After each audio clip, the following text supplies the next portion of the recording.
constant evolution of Formula, which has so far turned out to be great for a massive brand like the Porsche 911. And to some extent, its Indian equivalent can be considered as the Apache series from TVS. Don't believe me? Well, just think about it. The Apache series has always been the evolution champion in the Indian market and has always proved to be the more fun to ride, the more usable, the approachable one of the lot, and that despite it lacking considerably in the power department. Today I have with me one more smashing evolution, a smashing iteration of the Apache series, which is the 2021 version of the BS6 TVS Apache RTR 200 with dual channel ABS with riding modes and adjustable suspension and adjustable levers. So the main question is it now finally the best in the segment? And more importantly, are these updates really worth it? Hey guys, what's up? I'm Sriniket. You're watching my YouTube channel Sri Productions, after a long time that is, and let's get started.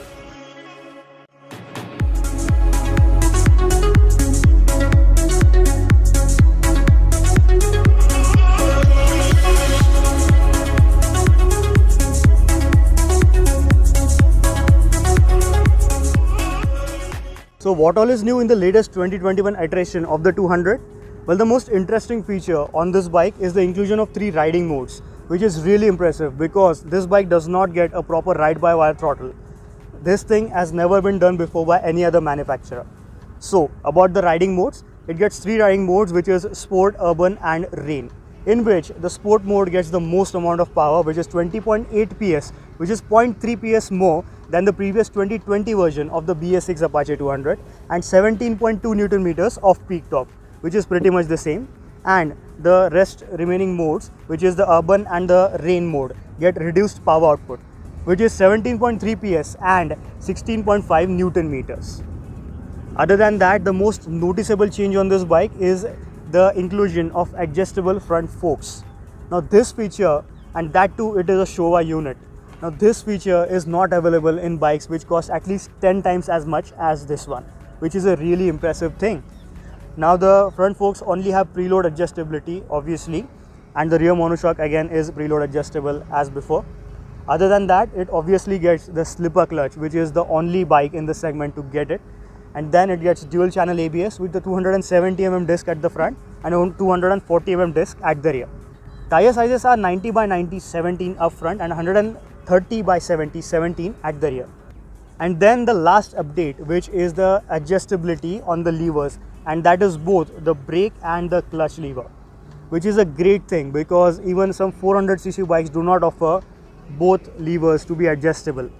So this feature is quite helpful because if you are in an emergency situation and you need to grab that lever as quickly as possible, getting its reach as tailored to your needs can be quite a bit helpful. And the last update is the addition of the racing blue color, which TVS uses in its One Make Championship since a lot of years, which is matte. Now the main question remains, have these adjustability features really helped in making the experience better than its more powerful competitors? Let's find out. Riding the 2021 200 4V does not feel familiar. The thing is, TVS has managed to extract more performance out of the motor and at the same time also noticeably improved the refinement levels.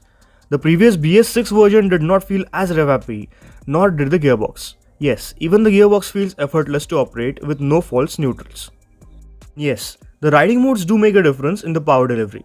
In the sport mode, the engine feels more rev happy and at the same time, a more linear power delivery is present across the rev range.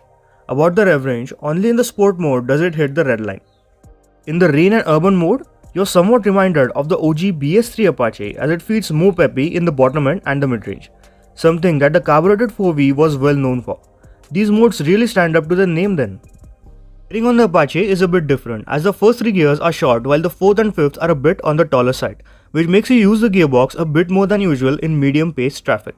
The GTD feature does help as it assists in first 3 gears to reduce the stress on a rider. But it does feel a bit glitchy at times as if you arrive at a red light, do not stop and continue riding at a slow pace, it takes a few seconds to hit in, making it feel jerky.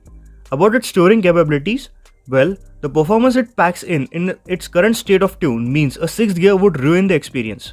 The 5th gear is actually adequately tall to maintain a comfortable cruising speed of around 100-105.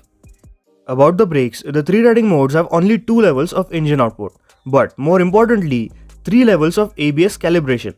The ABS feels least intrusive in the sport mode, and the intrusion is further increased as you go down these modes. Does it really feel different? Well, it surely does. The sport mode does provide you with good feel and feedback from the front end while also providing some decent progression. The rear though always feels a bit too alert and does not provide much bite, feel or feedback irrespective of the modes. But the overall braking performance is better than some rivals despite the 4V sporting the smallest front disc. And yes, the riding modes really make a difference as the rain makes the ABS as alert as someone riding at night through a dense forest without the headlamps on. About the handling, the steering on the Apache is light as hell and really quick, which can intimidate new riders at first, but it makes zipping around traffic a breeze. The adjustability of the front forks means the 200 can iron out some serious bumps, but the rear shock on its stock setting does feel stiff and does transmit the road surface into your spine, something everyone must fix in their first service. About the seating posture, the clip-ons are very slightly low set, which means you need to somewhat lean forward. The seat height is 790 millimeters, which is very approachable even for guys which are as tall as 5'7" or even 5'6".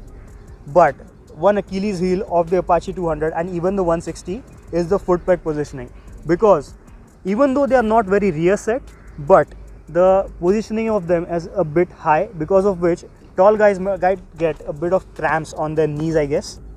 But then the knee recesses on the bike are very spacious. In all, TVS has thrown everything it could at the 200 4V, except a 6th gear and more power. It's something we all have been waiting for. And then, small niggles like the absence of a side stand engine cutoff or the overly complicated way of adjusting the rear monoshock might put off some buyers.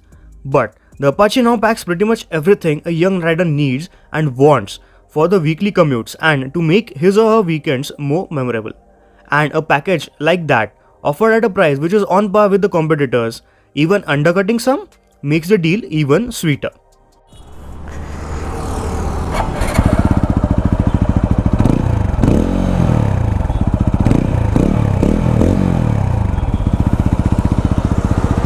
Special thanks to Sky TVS for providing me the BS6 2021 Apache 200 4V for a detailed review.